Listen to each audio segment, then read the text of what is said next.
तो शनिवार की रात बाबा सिद्दीकी के मर्डर को बेहद सनसनीखेज तरीके से अंजाम दिया गया था। बाबा सिद्दीकी को मारने के लिए 3 हमलावर पहुंचे थे। पुलिस की तफ्तीश में मर्डर की प्लानिंग को लेकर चौंकाने वाली कई जानकारी सामने आ रही है, जिसकी पुलिस अब जांच भी कर रही है।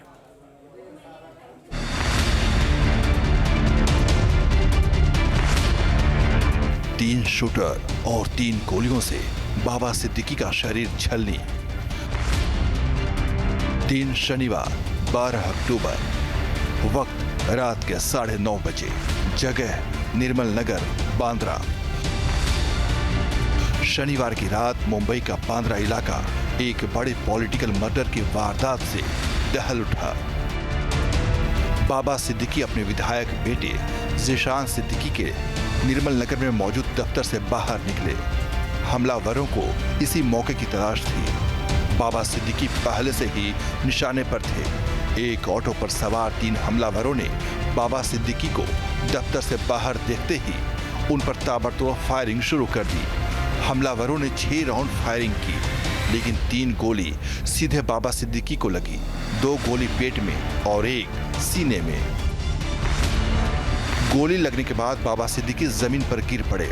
उन्हें फौरन अस्पताल पहुंचाया गया, लेकिन अस्पताल पहुंचने से पहले बाबा सिद्दीकी के दिल की धड़कनें बंद हो गई। दरअसल जिस वक्त बाबा सिद्दीकी के मर्डर को अंजाम दिया जा रहा था, उस वक्त मर्डर स्पॉट बांद्रा के खिरवाड़ी सिग्नल के पास आतिशबाजी हो रही थी।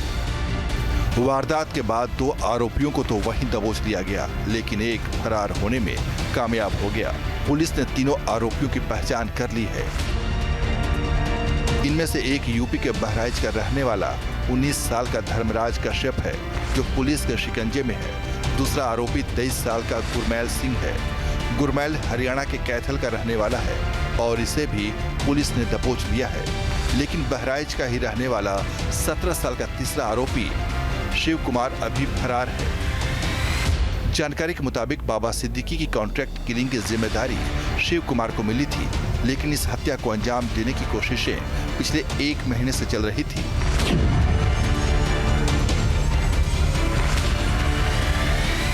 हमलावर 40 दिनों से मुंबई के कुर्ला इलाके में एक किराए के घर में मौजूद थे और लगातार बाबा सिद्दीकी के घर और बेटे ज़ीशान सिद्दीकी के दफ्तर की रेकी कर रहे थे। बाबा सिद्दीकी को वाई सिक्योरिटी मिली हुई थी, लेकिन हत्या के वक्त कोई सुरक्षा कर्मी मौजूद नहीं था। यहाँ तक कि स्ट्रीट लाइट्स और सीसीटीवी कैमरे भी बंद होने की बातें सामने आ रही हैं। सोशल मीडिया पोस्ट के जरिए लॉरेंस बिश्नोई गैंग की तरफ से मर्डर की जिम्मेदारी लेने के बाद पुलिस ने आरोपियों को कोर्ट में पेश कर दिया है, लेकिन इस बीच हरियाणा और उत्तर प्रदेश में तीनों आरोपियों के करीबियों पर भी दबिश बढ़ा दी गई है।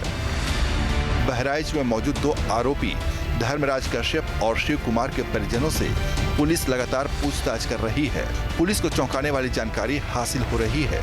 जानकारी मिल रही है कि बहराइच के दोनों आरोपी पुणे में कबाड़ का काम कर रहे थे, लेकिन घर वाले हैरान हैं कि अचानक इस मर्डर प्लान का हिस्सा कैसे बन गए। 2 महीना होगी पहले बार गवा है साहब। कहाँ पे था ये पूना ही है, तो हमसे बताई के पूना गए रहे, सब जात रहे, कबाड़ खरीदत रहे। हमका नहीं मालूम, हमका यही मालूम है कि हरीश के दुकान पर ही भंगाड़ के काम करत रहा, यही हमका मालूम है और नहीं मालूम है। कहाँ पे काम करता था? पूना में। कितने साल से ये पुणे में काम कर रहा है? मतलब जात आवत तो रहा 3 साल से।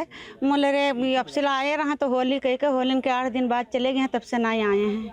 न बात बात कहीं की नहीं आता। दरअसल जिस अंदाज में बाबा सिद्दीकी का मर्डर किया गया है, वो साबित कर रहा है कि हमलावर कॉन्ट्रैक्ट किलर ही हो सकते हैं। ऐसी खबरें हैं कि इन हमलावरों को बाबा सिद्दीकी की हत्या के लिए 3 लाख रुपए तक दिए गए थे और तीनों आपस में 50-50 हजार रुपए बांटने वाले थे। दशहरे के दिन इस हत्या को अंजाम देने के पीछे मकसद भी यही था कि भीड़ का फायदा उठाकर वारदात स्थल से भागने में कामयाबी मिल सके। हालांकि 2 आरोपी पुलिस के हत्थे चढ़ चुके हैं। महाराष्ट्र के मुख्यमंत्री एकनाथ शिंदे ने ऐलान किया है कि फास्ट ट्रैक कोर्ट के जरिए गुनहगारों को सजा दिलाई जाएगी, कोई दोषी बख्शा नहीं जाएगा। जाहिर है बाबा सिद्दीकी मर्डर मिस्ट्री को सुलझाना महाराष्ट्र सरकार की बड़ी जिम्मेदारी बन गई है। बाबा सिद्दीकी के मर्डर ने सियासत गरमा दिया है। महाराष्ट्र में चुनाव होने वाले हैं, अब कई कड़ियां जोड़ी जा रही हैं। Team news nation. News nation अब व्हाट्सएप पर। खबरों के ताजा अपडेट के लिए न्यूज नेशन के इस QR कोड को स्कैन करें।